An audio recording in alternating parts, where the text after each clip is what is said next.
Desde o início do mês que a campanha está autorizada e, surpreendentemente, pelo menos em Fortaleza, não se observa nenhum clima de campanha eleitoral, diferentemente dos anos anteriores. Na última semana, se divulgou a primeira pesquisa, depois do início da campanha, onde evidencia o lógico a partir dos números. O candidato senador Eunício Oliveira, do PMDB, liderando as pesquisas, com 44% das intenções de votos, seguido imediato pelo candidato apoiado pelo governo, o Camilo Santana, pelo PT, e os demais candidatos, como do PSB e do PSOL, nas últimas posições.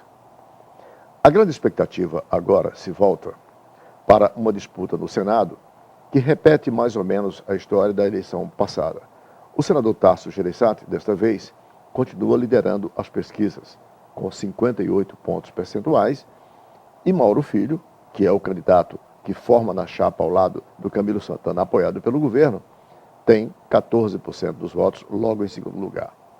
A diferença dessa pesquisa e dessa eleição para a anterior, em que o senador Tasso Gereissati também liderava e acabou perdendo, é que dessa vez temos apenas uma vaga para o Senado e não duas, como da vez anterior, e o candidato Tasso Gereissati, neste momento, não é mais, depois de ficar 8 anos sem mandato, aquela figura em que o estado do Ceará inteiro o reverenciava. Mas, neste momento, o que se observa são as expectativas para que, como a campanha vai se desenrolar a partir da televisão e o que isto vai alterar nesse quadro até aqui registrado. Para discutirmos os vários ângulos da sucessão estadual, nós estamos iniciando mais uma edição do programa Visão Política pela FGF-TV, canal universitário 14 da Multiplay.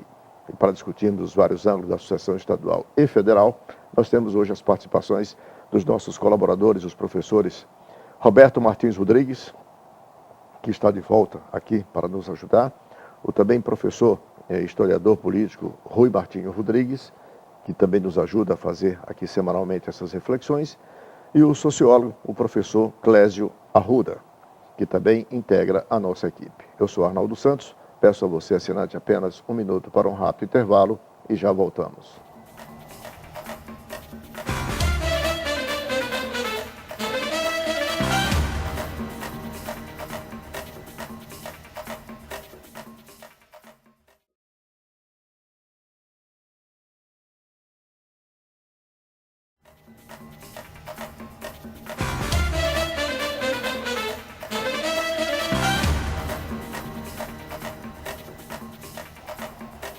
Estamos de volta com o primeiro bloco do programa Visão Política pela FGF-TV, canal universitário 14 da Multiplay.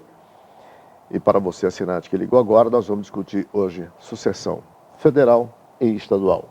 Influência da federal sobre o estadual, a partir dos números dessas últimas pesquisas. Agradecendo desde já aos nossos colaboradores, debatedores, os professores Roberto Martins Rodrigues, Clésio Arruda e Rui Martinho Rodrigues. Bom, a semana que passou nós tivemos pesquisas no âmbito nacional e no âmbito local. Em todas elas, no âmbito nacional, continuou repetindo os números que nós já conhecíamos, a presidenta Dilma Rousseff liderando as pesquisas, com 38% dos votos, seguido de Aécio Neves e de, logo em terceiro lugar, o candidato Eduardo Campos, ex-governador de Pernambuco, que deu mais ou menos a lógica, embora registre-se aí uma pequena, um pequeno declínio por parte da sucessão da presidenta Dilma Rousseff. No segundo bloco, eu vou colocar os números do estado do Ceará. Eu queria começar logo com essa primeira rodada da discussão no plano federal. Qual é, professor Clésio Arruda, na sua perspectiva, digamos, as chances que tem a candidata Dilma Rousseff de ainda se manter liderando este processo, mesmo verificando-se esse crescimento, ainda que lento e gradual, do candidato Aécio Neves, também, bem como do Eduardo? Olha, quando a gente olha para os números, a Dilma ela se encontra ali bem no limiar, né, onde aponta-se para a possibilidade de sim ou não ter um segundo turno, né, em termos de pesquisa. Mas se a gente olhar para outros números, como por exemplo aqueles que manifestam que irão votar em branco e nulo, ainda é muito alto. Ele tende e vem historicamente se mantendo alto nas eleições, mas não no nível que se encontra. Quer dizer, então o que a gente tem ali também é muito de indeciso, que não se coloca como indeciso, mas opina que votará em branco, que provavelmente ele vai se deslocar para um outro candidato, né? Então se a gente soma os indecisos, mais essa gordura de brancos e nulos que aparece nas pesquisas, a gente ainda tem como indefinido a questão de ter ou não o segundo turno, que depende aí para onde esses votos serão carreados, né? Quer dizer, o que se apresenta aí, até pela tendência de longo prazo, é uma leve queda da Dilma que apontaria para a existência de um segundo turno, né? Se espera isso. Então a luta vai ser muito mais de quem chegará à disputa com a Dilma no segundo turno, né?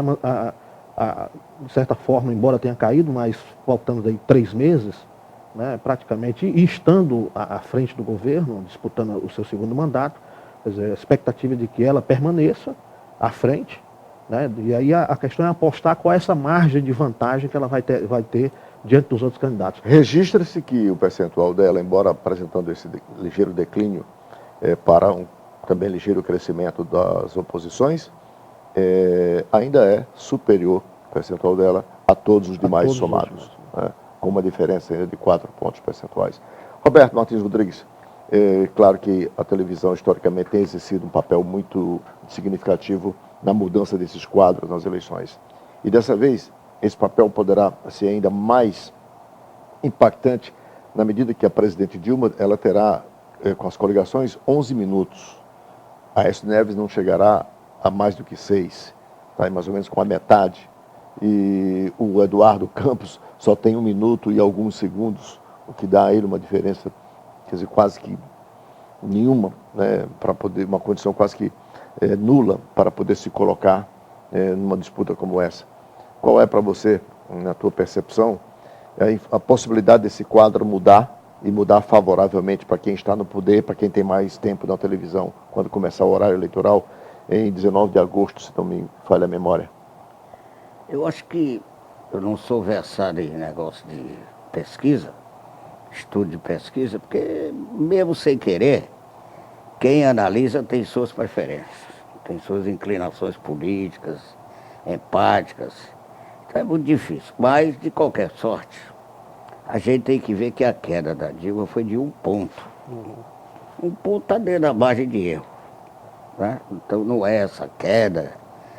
Mas tem que ver também o fator mídia. A grande mídia, os jornalões chamados, como eles costumam se dizer e tal, são todos contra a Dilma.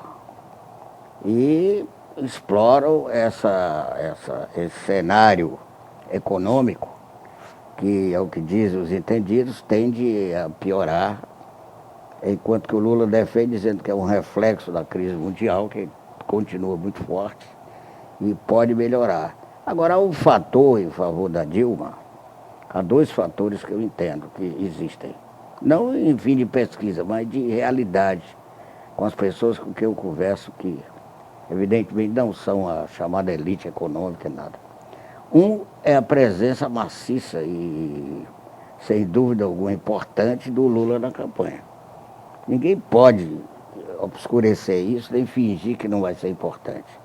Por outro lado, essa aparente falta de clima de campanha decorre do fracasso do Brasil na Copa do Mundo.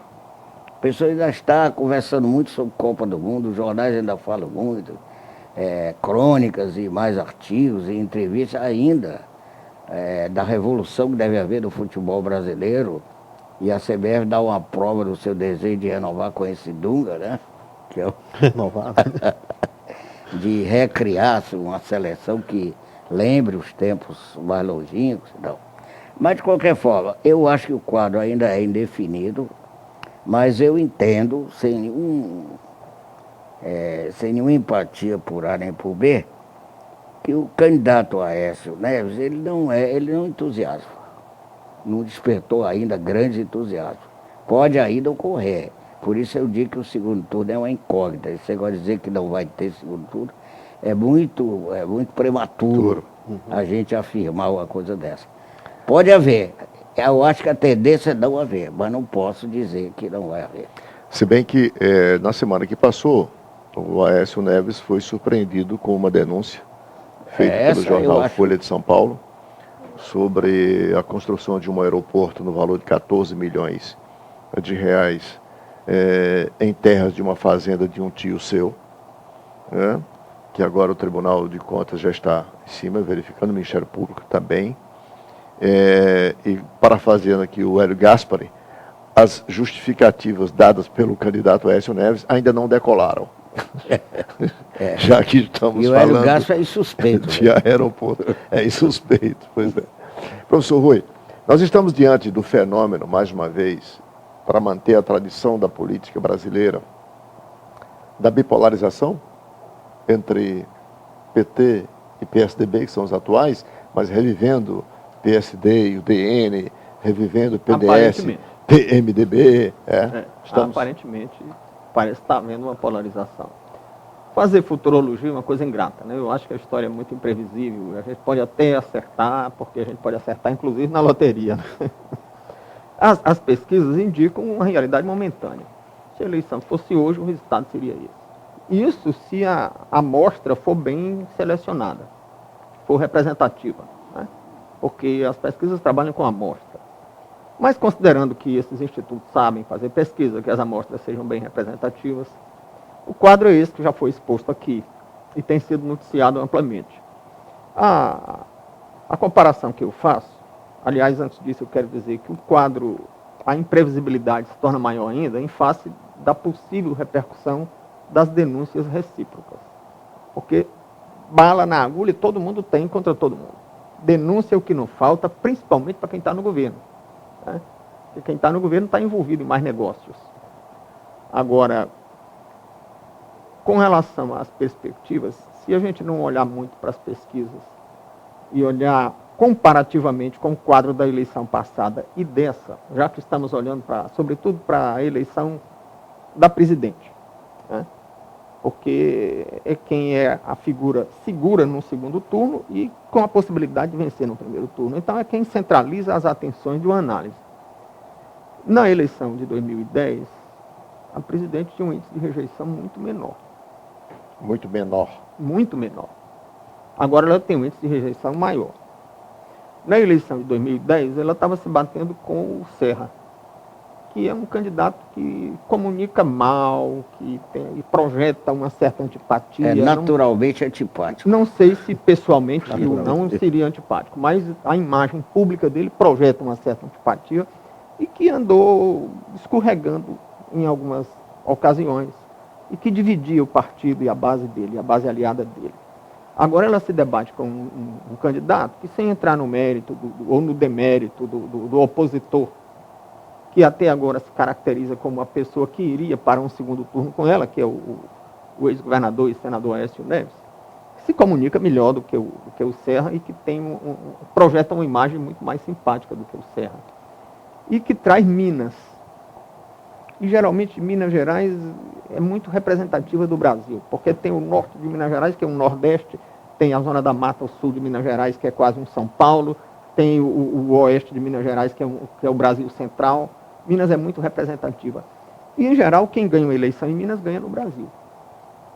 É uma tradição que não quer dizer que vai se repetir, porque tem muitos outros fatores em jogo, mas é um fato a ponderar. Então, o que se destaca agora tem Minas, agora as oposições estão mais unidas, o candidato da oposição agora não é tão antipático, se é que não chega a ser simpático, talvez chegue, e a presidente está muito mais desgastada com um índice de rejeição muito maior.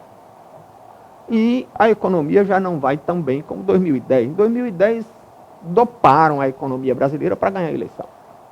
O Brasil cresceu 7% em 2010, que é uma loucura. O Brasil não tem condição de sustentar um crescimento a 7%. Isso foi uma das coisas que desequilibrou a economia. Ela não fala em herança maldita porque deve o mandato ao ex-presidente. Eu talvez deva dizer presidente, já que ela é presidenta, o Lula deve ser ex-presidente. Eleganto, diligento, inteligente, e ela é eleganta, diligenta, inteligente, prudenta, competenta. Mas parece-me que o quadro é menos favorável do que de 2010. E havendo um segundo turno, eu queria só concluir, havendo um segundo turno, o que as pesquisas sinalizam hoje, é claro que tem muito chão daqui para lá, mas o que as pesquisas sinalizam hoje é que no segundo turno ela não está bem. O resultado de uma pesquisa para o primeiro turno ainda é muito incógnita, porque ele representa o momento, no segundo turno, aí a adivinhação uma ficção. Bola de cristal, completamente ficção. Porque você simula uma hipótese. Tem a relatividade da pesquisa, mas estamos falando em pesquisa. De votos válidos. É outra eleição. Que dá um aumento grande para ela. Se costuma dizer que segundo turno é outra eleição, que relativiza muito as pesquisas. Mas já que estamos falando em pesquisa, as pesquisas estão dando desvantagem a ela com qualquer outro candidato. Mas não será o Eduardo Campos nunca. Será o Aécio, sem dúvida. Porque o Eduardo Campos, enquanto o Aécio tem 22%, o Eduardo Campos está caindo, já teve 11%, agora está com 8%. Isso é estrutura, né? Isso é estrutura partidária. E a tendência é minar cada vez mais em função, inclusive, do minguado tempo de televisão, pouco mais de 1 minuto que ele tem. Quer dizer, aí os financiadores... Mas esse negócio de tempo é uma faca de 2 gumes, né? Me permita uma palavrinha sobre essa história de tempo. Está se valorizando muito isso no Brasil. Até porque quando começa o horário de televisão é que os números se modificam. Aqui mesmo nós vimos no Ceará candidato com 2%, 3%, depois que começa o horário e se torna favorito. Mas eu acho que não é por causa do tempo.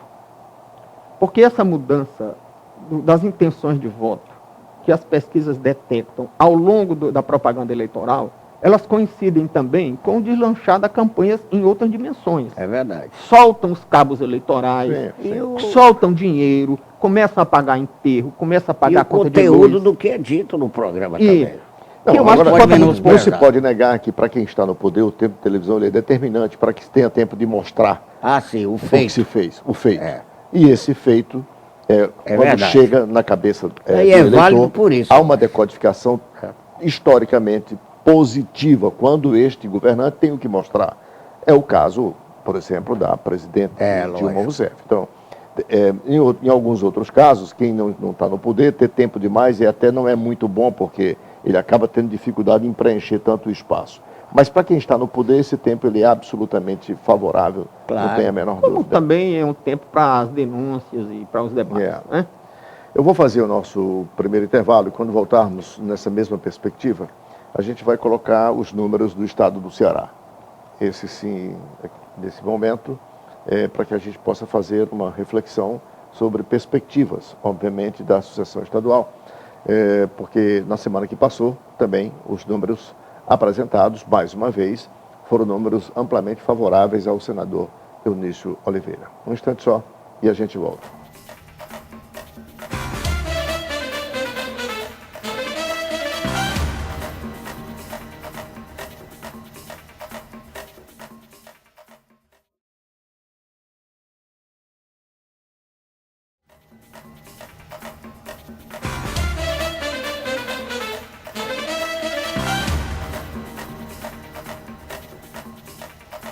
De volta com o segundo bloco do programa Visão Política pela FGF TV, canal Universitário 14 da Multiplay. Hoje com as participações dos nossos convidados, colaboradores, os professores Roberto Martins Rodrigues, Clésio Arruda e Rui Martinho Rodrigues. Vamos agora colocar, neste segundo bloco, a realidade político-eleitoral do estado do Ceará, a partir do quadro que aí está, inclusive tendo como referência os números da pesquisa divulgada na semana que passou. O senador Eunício Oliveira, como era esperado, repete, portanto, a liderança dos números, com 44% das preferências, contra 14% do deputado estadual Camilo Santana, que é do PT, candidato apoiado pelo governador Cid Gomes. Vamos começar por esse número, que daqui a pouco eu coloco os números do Senado para a gente discutir. O PT é, por tradição e organização, um partido muito mais aguerrido no que se refere à conquista do eleitor. Em seu favor, a capilaridade que existe hoje do partido em todo o estado do Ceará, a partir das antigas comunidades eclesiais de base, aos sindicatos, aos, como diz o professor Rui Martinho Rodrigues, letrados, politizados e urbanos, que estão ali no serviço público, nas universidades, enfim. Diante desse quadro, é evidente que esses números de desvantagem para o candidato do PT não são algo que possa, quer dizer, assombrá-los, pelo menos da tradição deles. Até porque foi o último candidato a ser apresentado, né? O senador Eunício já vem em campanha há pelo menos 8, 9 meses. E o Camilo só foi apresentado no último dia que a lei permitia. Quer dizer, tudo isso são fatores que certamente eles estão levando em conta para justificar essa diferença de 30 pontos percentuais. Entretanto, 30 pontos percentuais, para quem tem uma liderança, como tem o senador Eunício Oliveira, não deve ser menosprezado, sob nenhuma hipótese. Clésio, eu queria começar com você. Qual é o teu sentimento a partir dessa realidade? Olha, o cenário estadual ele gera muito mais expectativa até do que o nacional, né? A gente tem aí umas questões assim que são novas, que a gente tem ainda, precisa de um tempo para ver como se comporta. Eu vou levantar aqui algumas. Quando a gente olha o Eunício, ele vai vincular localmente a chapa dos senadores, né? A candidatura do Tasso Gereissati. Quer dizer, quando a gente olha para esse núcleo, quer dizer, é um núcleo que tem uma identidade muito próxima, no sentido de alargar junto aos eleitores. Quer dizer, é o perfil mais ou menos padrão, técnico, empresário, quer dizer, né, com uma certa tradição da política, está ali esse desenho. Você quer dizer que há uma identificação entre os dois? Isso. O Eunício e o Tasso Gereissati. Dois empresários, um senador, outro ex-senador, outro ex-governador. Até um perfil etário também, uma questão de idade. Quer dizer, há uma aproximação nos dois perfis. Quer dizer, eu estou projetando aqui como isso se projetará entre os eleitores. Principalmente se a gente perceber e olhar que há um grupo de eleitores que está muito afastado de problemas que sempre são tradicionalmente trazidos para a política. Um deles é a questão do desemprego. Nós temos uma taxa de desemprego que já há décadas ela está em níveis aceitáveis internacionalmente. Quer dizer, você tem um grupo de jovens que essa questão não está presente. Quer dizer, há um grupo de jovens que traz uma série de outras novidades nas demandas políticas, como a questão do meio ambiente, né, e outras ainda que passa a largo desse perfil. Né? Então, quer dizer, como esse grupo, quer dizer, essa força política, ela ia atingir a esse eleitorado. Certo? Então, quer dizer, é uma questão aí que a gente tem que ver se isso não criaria mais à frente uma redução na sua projeção junto aos eleitorados. Quando a gente olha para... Você está falando aí, de alguma forma, de um certo vazio nesse discurso. Perfeito. Em outras palavras. Isso, né? Quer dizer, quando a gente vai para a proposição do Camilo, há uma questão aí interessante. Eu não descolo o projeto Ferreira Gomes do projeto que a gente tinha do PSDB, que é o projeto das grandes obras. Quer dizer, está muito próximo a isso. Né? Que atende a esse eleitorado do qual o outro grupo também vai atuar junto. Quer dizer, o Camilo se vem com a legenda do PT, mas uma parte dele, bem dito, né? Quer dizer, não vem um PT inteiro, mas é uma parte do PT que é capaz de um diálogo maior.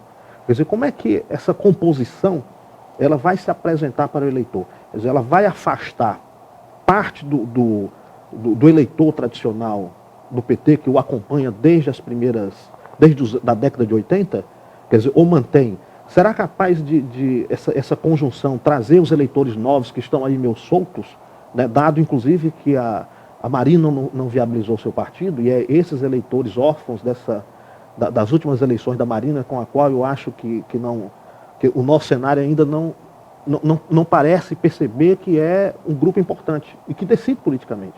Né? Então eu vejo muito mais como ainda esse momento como uma expectativa de como os discursos irão ser produzidos e formatados em torno de projeto e que seja palatável e aceitável para os eleitores. Então estou muito nessa perspectiva ainda. Professor Rui, eu queria colocá-lo nessa discussão, nessa perspectiva a partir de um raciocínio do professor Clésio Arruda.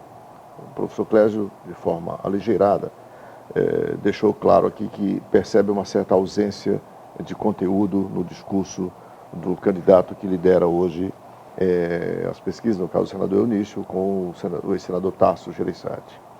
Do lado do Camilo, a gente sabe que o discurso será mostrar o que foi feito e a continuação, digamos, disso que está sendo feito, ampliando partindo para a sua qualidade e tudo, já se tem mais ou menos isso.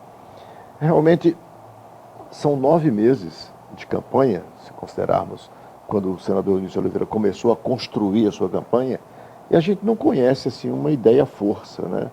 Um projeto para se, digamos, se colocar, se contrapor ao projeto que aí está. E o projeto que aí está, os números dessa pesquisa são muito favoráveis a ele. O Clésio levanta uma questão importante. Qual o peso dessa ausência, digamos, de conteúdo nesse discurso pode ter para modificar esse quadro? O desafio de qualquer candidato de oposição hoje no Brasil é enfrentar o governo. Com o Instituto da Reeleição e com o poder da caneta do Diário Oficial, que são dois auxiliares prestimosos e diligentes dos governantes, com a amplitude das políticas sociais e da intervenção do governo na economia, principalmente nos estados pobres, onde os empresários dependem da sombra governamental, é muito difícil enfrentar o governo. O próprio senador Gereissati, na eleição de 2010, partiu na frente com mais de 60% dos votos. E por alguma mágica, essa popularidade toda despencou em 2 semanas. Não é? Então é muito difícil enfrentar um governo. E se acontecer de a oposição derrotar o governo aqui no Ceará, terá lavrado um grande tempo. Terá sido um feito extraordinário e certamente estará sinalizando algum desgaste muito forte, tanto no plano federal como estadual. É preciso haver desgaste nos 2 planos, porque há uma aliança entre o poder federal e o estadual. Como os municípios pobres são muito carentes de verbas federais e estaduais, os prefeitos não são loucos de fazer oposição. E como os vereadores dependem dos prefeitos para as obras e para o clientelismo nos distritos, então os vereadores que têm contato com os cabos eleitorais e diretamente com os eleitores são diretamente subordinados ao poder federal e estadual. E é por isso que, num estalar de dedos, se faz um deputado mais votado do Ceará, mesmo que seja um deputado desconhecido, porque o poder tem os municípios na mão. Então, o favoritismo do governo é escancarado.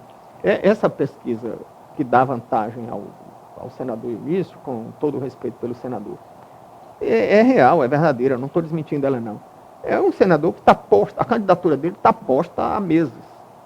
Eu dei um prazo de 9 meses aqui, mas 2 anos rigor, e até ontem nem se sabia quem era o candidato governista, o candidato chapa branca. Então, isso dá uma enorme vantagem. Praticamente nada, porque ele tem mais 2 anos de mandato. Não? Agora, mais 4, né? Hein? Mais 4 anos de mandato. Mais 4 anos. Agora, 4, há possibilidade de que haja desgaste interno dentro da aliança governista no Ceará. Até como trauma do processo de escolha do ungido. Foi um processo demorado, custoso, e quem conhece por dentro, eu não conheço, mas ouço quem conhece dizer que foi um processo que terminou deixando traumas. Né? Por outro lado, há também um fenômeno raro, há também divergência e uma cisão posta nas hostes do poder federal expresso aqui no Ceará. Né? Tem uma dissidência no PT. E uma dissidência expressiva. Então, as coisas não são... Mas a dissidência é local.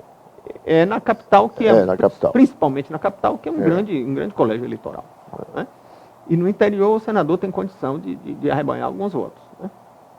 Ô, Roberto, eu quero insistir nessa questão levantada pelo Clésio, da ausência de uma proposta substantiva para se contrapor, para pôr no lugar da proposta que a gente sabe que virá do lado do governo, que é exatamente esse governo empreendedor no que se refere às intervenções urbanas. Nas intervenções urbanas, quer dizer, com uma mudança significativa no perfil da estrutura física do Estado no que concerne, por exemplo, a área de saúde, com os hospitais regionais, com as policlínicas, com os CELs, na área da educação, com as escolas profissionalizantes, que já são 102 em funcionamento, de tempo integral, ou seja, para você, qual é a tua perspectiva? O Eunício e o Tasso construirão uma proposta que possa suplantar essa que aí está e, portanto, convencer esse eleitorado que o professor Rui bem aludiu? Eu acho também, Arnaldo, que a organização da chapa, que tem como cabeça o senador Eunício Oliveira, não levou em consideração um aspecto que pode ser muito bem explorado na campanha. A candidatura do Eunício está vinculada a candidatos que apoiam candidatos a presidente da República diferentes e antagônicos. Fica difícil explicar ao eleitorado essa confusão. Porque por mais que a gente ache que o eleitorado não está preparado, que o povão não sabe votar, isso é coisa do passado. Quem anda conversando por aí, como é o meu caso, não sei disso não. A maioria das pessoas já sabe quem é o candidato A ou B, o governador fez isso ou não fez aquilo. Eu acho que o primeiro problema da candidatura Eunice Oliveira é esse. Que é um problema que se vê em vários estados do Brasil. É uma né? contradição ideológica, partidária, é complicado. Não vai ser fácil explicar por que ele, que diz que apoia a Dilma na sua aspiração de reeleição, e ao mesmo tempo acolhe na sua chapa o candidato a senador, que é Aécio, que é o senador, que é o ex-governador Tasso Gereissati, né? Agora essa parte de conteúdo, isso é velho. Nunca eu vi candidatura aqui no Ceará apresentar conteúdo nenhum. O governo diz que vai manter o que fez e vai ampliar, e o outro lado vai dizer que vai fazer o que ainda não foi feito. Mas em matéria principalmente de obra, porque a obra enche os olhos, é concreto. Você passa num túnel, você se lembra do governo. Quem fez? O governador tal. Pagando a minha dívida, que eu não tinha respondido a sua pergunta. Essa coisa de programa, tanto o Brizola como o Jânio, minimizavam muito a importância de um programa, dizendo que qualquer pessoa compra um programa num escritório de um pesquisador político ou de um economista. E hoje no Brasil não se fala em programa. Até porque todas as forças políticas convergem para uma proposta mais ou menos de social-democracia. Tanto que o Aécio disse, ninguém se opõe às políticas de transferência de renda. Trazer mais médicos, eu vou não sei o quê, é tudo o que já existe, que está sendo feito, apenas a sua ampliação. Eu até estou de acordo que não minucie muito, detalhe muito esse negócio de programa, porque ninguém quer saber disso agora não. Quer saber a qualidade do candidato, finalmente, se ele tem aptidão para ampliar o que foi feito ou fazer novas coisas e tal. Um programa é uma promessa, né? O eleitorado está meio cansado de Por exemplo, o senador Eunice Oliveira, que é um dos candidatos, ele está muito forte entre os taxistas, porque ele lutou e conseguiu aprovar uma legislação transformando o taxista em trabalhador mesmo, protegido pela lei. Mas os taxistas hoje, somados tudinhos, não elegem um vereador em Fortaleza. Não, eu sei, eu estou dizendo... Tem um número de 8 mil taxistas. Eu não estou dizendo que é importante, não. Estou dizendo que estou pontuando uma coisa que vai ser explorada e tal, que pode repercutir ou não. Então eu acho que essa pesquisa atual, como toda pesquisa, o Rui fala muito nisso, o Clécio também, é circunstancial, é do momento. No momento seria isso. Mas um grande exemplo do senador, foi senador Tasso Gereissati, está aí. Rui, né? Vocês não estão subestimando o criticismo do eleitorado, pelo menos esse, dito politizado, letrado e urbano a que você se refere, quando vocês desprezam a construção de uma boa proposta de governo, capaz de se mostrar que é uma alternativa a essa que aí está? Quer dizer, vocês não estão subestimando, não? Pode ser. Para dizer, porque quando o Brizola disse que um programa se comprava em qualquer bom escritório técnico, e é verdade, ele o fez logo na redemocratização do Brasil, lá atrás. Vinha de 24 anos de ditadura, então isso até caberia. De lá para cá, não. Esse eleitorado tem um poder de crítica hoje muito melhor. Há uma cidadania política efervescente em prática, e imaginar que alguém entra só com promessa falsa e vã, eu sinceramente tenho dificuldade de aceitar esse argumento de vocês. Sem dúvida tem esse lado, mas veja bem, esse mesmo criticismo deixa esse eleitorado muito cético com relação a programas e promessas. Porque a experiência, durante todo esse tempo que você destacou, desde a redemocratização até hoje, aí já lá se vão 25 anos, né? Nós temos visto são programas descumpridos. Agora mesmo nós vimos aí qual é a porcentagem das obras do PAC que estão prontas. E o PAC foi um cavalo de batalha da eleição passada. As próprias obras da Copa têm um índice de realização muito pequeno. Né? Então o eleitorado anda meio cabreiro com essas... Deixa eu só colocar o Clécio aqui. Eu queria só enfatizar, terminando a minha intervenção, é uma novidade dessa pesquisa. A Eliana Novaes. Me surpreendeu que ela está surgindo aí com 4%, 5%. É muito. Ela Considerando, poderá ser a o que Marina fez ela Silva dessa aparecer eleição como aqui no candidata. Ceará. A substituição Clésia, Ela colocar- poderá ser a Marina Silva Eu dessa quero eleição. colocá-lo nessa perspectiva, Tem Clésio, uma- tem um pontuando o seguinte: vamos pegar aqui o ponto falho, se nós considerarmos, do governo do Estado atualmente, que é o setor de segurança pública, por exemplo. E ponto falho, ressalte, não por omissão do governo, que nunca se procurou tantas formas de se dar um melhor, eu não acho uma melhor falho, estrutura não. de segurança para combater a violência. Entretanto, a violência recrudesceu e isso não foi muito bem identificado ainda. Quer dizer, vamos pegar que esse é um ponto falho, que o próprio governo admite que o é, né? Falhou aí.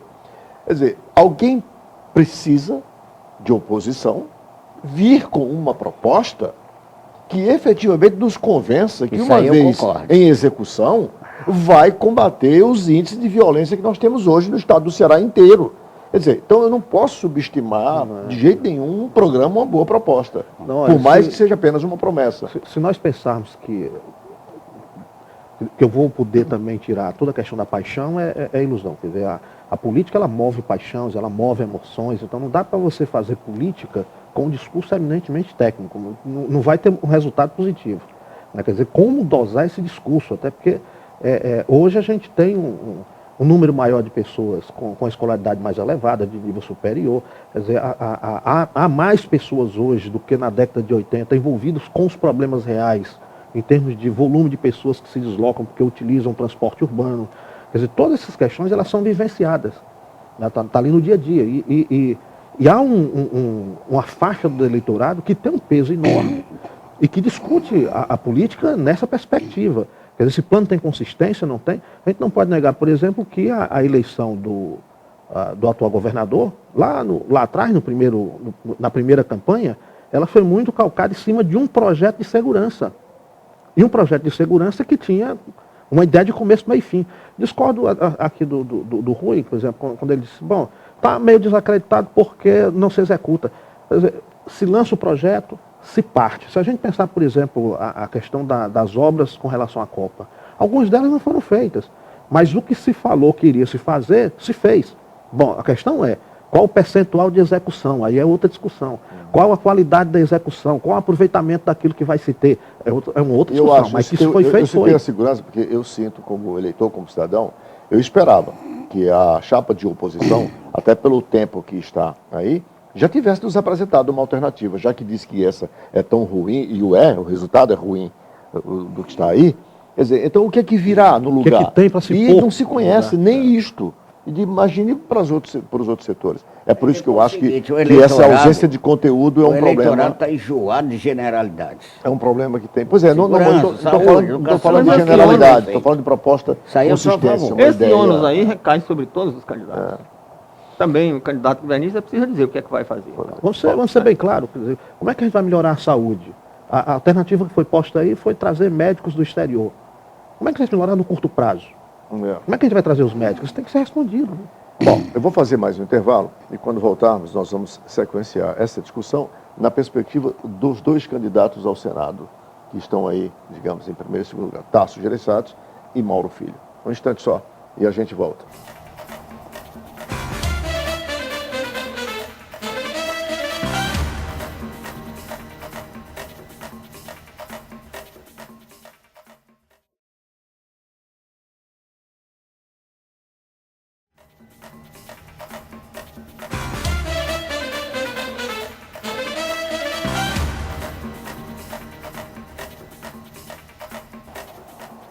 Estamos de volta com o terceiro e último bloco do programa Visão Política pela FGF TV, canal Universitário 14 da Multiplay. Hoje com as participações dos nossos debatedores, os professores Rui Martinho Rodrigues, Clésio Arruda e Roberto Martins Rodrigues. No primeiro bloco discutimos a sucessão federal presidencial, a partir dos números da pesquisa da semana que passou. No segundo bloco, discutimos a sucessão no estado do Ceará, para o assinante que ligou agora, também a partir desses números. E agora vamos colocar o Senado porque é uma cadeira importante, muito importante para todos os estados da federação. E quanto menor esse estado, quanto mais pobre esse estado, e nós nos inserimos nesse contexto, mais importante é esta representação no Senado, ao contrário do que alguns possam pensar. Porque é o único momento em que você vê materializado o princípio federativo. É que São Paulo tem o mesmo número de senador que o Piauí, que o Ceará tem. Então, eu não sei como é que alguém subestima uma cadeira no Senado, porque é importante mesmo, sob qualquer aspecto que se possa olhar. E nós temos aí 2 candidatos com perfis bem diferentes, mas com as diferenças, semelhanças, todos com qualidade, eu diria assim. Se pegarmos o ex-senador e ex-governador Tasso Gereissati, o ex-deputado estadual, o professor, ex-secretário de Fazenda Mauro Filho, obviamente sem esquecer os demais candidatos partidos menores, como a Giovana Cartacho, lá do PSB, com a Rede, enfim, e os demais. Quero colocar isso. Qual é, o professor Roberto, eu vou começar com você, qual é a sua análise em perspectiva sobre a nossa representação, digamos assim? Em qualquer dos eleitos estará o Ceará bem representado, mas qual é a perspectiva de um e de outro a partir desses números? Tasso hoje lidera com 58%. Eu acredito que qualquer que seja o eleito, do ponto de vista de atuação em favor do Ceará, será fatal. O Tasso, porque quando ele foi senador, ele foi um bom senador, voltado para grandes assuntos do Ceará, né? Claro, ele é empresário, a tendência dele é conhecida, ninguém vai esperar dele uma mudança radical. Se ele for eleito agora, vai passar a ser a favor, vai tratar só de assuntos que interessam aos trabalhadores, de jeito nenhum. Nem o Mauro Filho, que também não é o elemento dos trabalhadores, do lado de esquerda e tal. O Mauro é um conservador, uma pessoa, um homem eficiente, um técnico eficiente, no que ele fez na Secretaria da Fazenda. E uma das características da chapa, digamos assim, do governo do Estado é exatamente, vamos dizer, aquilo que no Brasil tem muito peso, que se chama juventude, comparado com os outros candidatos, né? Não é que o Eunício seja velho, nem o Tasso seja velho, mas são mais antigos. E a tendência de parte do eleitorado é acreditar no jovem. Então, o Mauro Filho é esse jovem, comparando com o outro candidato, e é competente pessoalmente, como eu acho o Tasso bastante competente também. Acho que o Ceará estará bem representado, independente de quem seja o vencedor. Se bem que o Mauro Filho não é tão mais jovem do que o Eunício. Tasso está na faixa dos 60 e ele está na faixa dos 50, já se aproximando. Sim, mas comparando com o outro... Não há essa diferença. Mas comparando com o outro candidato, não há dúvida, bom, o Roberto você enxerga então perfis mais ou menos semelhantes político, né? Do ponto de vista de visão política, visão de mundo. Acho gêmeos. Uhum. O Clésio. Eu acho que o Roberto levanta uma coisa que precisa ver como é que vai dar esse comportamento diante do eleitor. Eu acho que na fala do Roberto dá para se trabalhar o seguinte: é possível que haja um descolamento das duas eleições, o candidato a governador e o candidato a senador. Esse descolamento seja maior do que costuma ser. Né? É possível se votar no candidato que está lá no candidato a governador, onde a legenda do PT está presente, e esse mesmo eleitor votar em um candidato talvez até mais à esquerda, pela forma como o Roberto levanta o perfil aproximado. Né? Então, provavelmente, assim, acredito, nesse descolamento, né, então fica mais imprevisível, né? Mais imprevisível a gente fazer um prognóstico de vencedor. Há uma variável também que tem que ser considerada. As últimas eleições em que o Tasso Gereissati participa, o Lula se aproxima, né? E a gente teve naquele momento um contexto que era diferente. O Tasso saiu numa disputa de 2 vagas, ele sai só, enquanto O outro lado você tinha Eunício. O Eunício Pimentel tinha o apoio do presidente Lula. E formando uma dobradinha, né? Quer dizer, é um cenário. E o candidato à reeleição era Cid Gomes. E um apoio para valer. Né? É um cenário bem diferente do que a gente tinha. Não dá para fazer um paralelo das últimas eleições para esta, né? Quer dizer, pensar isso, bom, os números mostram uma tendência parecida. O Tasso aparece primeiro, óbvio, pelo capital político que tem, viria primeiro. A luta dele vai ser de se manter à frente nas pesquisas e caindo o mínimo possível para manter a vitória, enquanto os outros vão tentar, com um discurso diferenciado, chegar lá. Agora, será capaz de formular esse discurso diferenciado? Acho que não. Eu acho que há uma outra questão que tem que ser observada. A Giovana Cartacho pode ser a Marina local. Está próxima, quer dizer, é membro do partido, é um discurso diferente de tudo que está aí, né? Então, acho que é uma surpresa que pode vir, mesmo que não chegue a ganhar, mas que pode criar aí um bolo maior, né? Uma indefinição maior. Mas você acha também que os discursos Mauro e Tasso são semelhantes como o Roberto? São semelhantes. Discurso técnico, produtividade. Deixa eu colocar aqui o Rui, numa perspectiva, Rui, para fortalecer ainda mais a importância do senador. É no Senado onde o princípio federativo se materializa, de fato, do ponto de vista constitucional. Na prática pode até não ser. Mas para que ele se materialize na prática, aí a proposta, aí o discurso, aí a visão de mundo do candidato tem um peso enorme, até para se diferenciar. Porque se você põe lá alguém que tem o mesmo peso para votar como São Paulo tem, e essa pessoa tem um perfil, tem uma visão de mundo completamente fora dessa realidade, que é, digamos assim, a predominância na cultura regional e local, você tem aí um problema de desequilíbrio. Muito fácil. Eu queria que o professor Rui, como historiador, porque os dois hoje repetem seus pais, só por coincidência um detalhe. Mauro Benevides, e o Carlos Gereissati, pai de Mauro Filho, foi senador, e o senador Carlos Gereissati, pai de Tasso Gereissati, que também já foi senador. O Senado é importante, não apenas como o ente político que representa os estados, mas também pelas funções que exerce. Aprovar a indicação de embaixadores, de ministros do Supremo, aprovar o contrato de dívidas externas, uma série de coisas dependem do Senado. Então é realmente muito importante a representação no Senado.